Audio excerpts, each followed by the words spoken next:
and the Indiana Fever are just absolutely disgusting. And none more so than the Miss 30 under 30 Nepo baby Jalen Rose's daughter. So this is something that she said. And by the way, first of all, why are WNBA players being asked their political affiliations? It is irrelevant to the sport of basketball. March. That's the earliest we're looking at for WNBA free agency according to Front Office Sports. And if you think that timeline works, you haven't done the math, because between early March and May 8th, the scheduled season opener, the league needs to squeeze in free agency, an expansion draft, a lottery, the regular draft on April 9th, and somehow get all 30 teams through training camp starting April 19th. That's not a tight schedule. That's a logistical nightmare waiting to implode. The WNBA, as if I needed to see this, it is very obvious. The 2.3% Republican are all members of the Indiana Fever. Like, what, like, first of all, what relevance is that to basketball? None. Like, I don't care. Here's what nobody's talking about. The schedule already dropped. Teams know their opponents. Arenas are booked. Tickets are on sale. But the Players Union has been waiting over a month for a response to their proposal. 30% revenue share, $10 million salary cap, $249,000 supermax, and as of last Friday, radio silence from the league.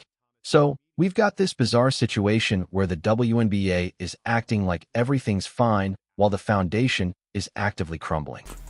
Yeah, I don't know. I couldn't care less if they worship the Church of the Flying Spaghetti Monster. If they put the ball in the basket and play defense and help the team win games, that's all that should be relevant, especially when you are meant to be covering a sport. But that's the ironic thing when it comes to a lot of these WNBA media that the league promote. That's the worst part. They don't give a... Training camp. That's the piece everyone keeps glossing over. You can't just throw players together 3 weeks before opening night and expect championship-level basketball.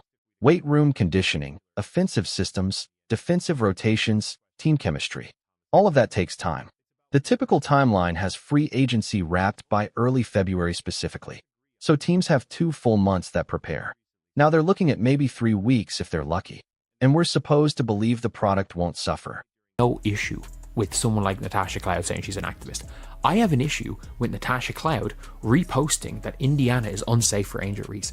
I have an issue with some of the other shit Natasha Cloud has said. I couldn't give a flying fuck about anyone's politics. At the end of the day, I'm Irish. I don't care about American politics. At the end of the day. I mean, what's going on right now is kind of fucking over everything. Let's walk through what actually has to happen here. Best case scenario, the CBA gets signed by early February. That gives the league exactly 4 weeks to conduct free agency in March. But it's not just free agency.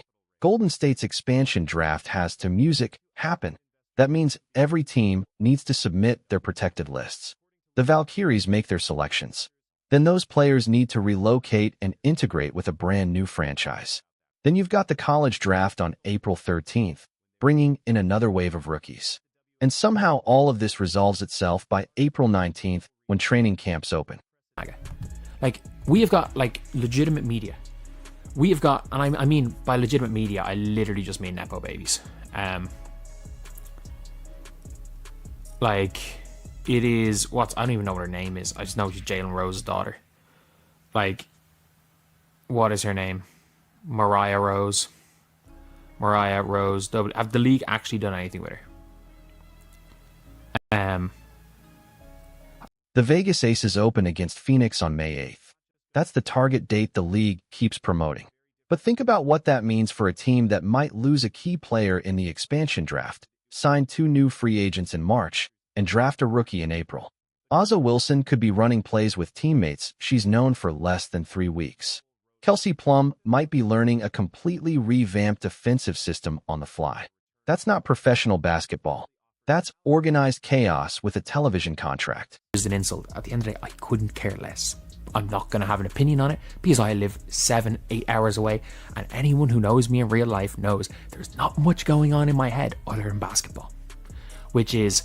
You know what? And in a lot of situations, ignorance is fucking bliss because it's a shitty world out there no matter where you are, no matter what side of the fence you're on.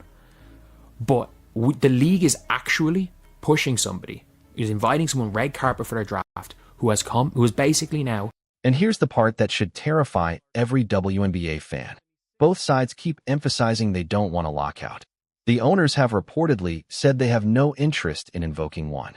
The players' union authorized a strike in December, but called it a precautionary measure. So, nobody wants to stop the season. Great.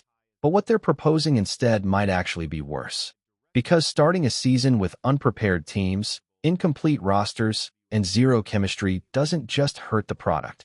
It damages the league's credibility in the most important growth year in WNBA history. Even if you completely... First of all, players being asked this is bullshit in the first place. Even if you disagree with somebody in politics completely, you are meant to be a sports media. You are meant to be sports media. You can dislike a person all you want, but when you're meant to be sports media, you're supposed to be covering the sport. And why is it that you never hear her talking about the sport unless it's about Caitlin Clark? You very rarely hear her talking about the sport, because that's what the league wants. That is, whoever is in charge of the league, that is what they want. That is what they want. They don't want somebody talking about the sport. I can guarantee you Mariah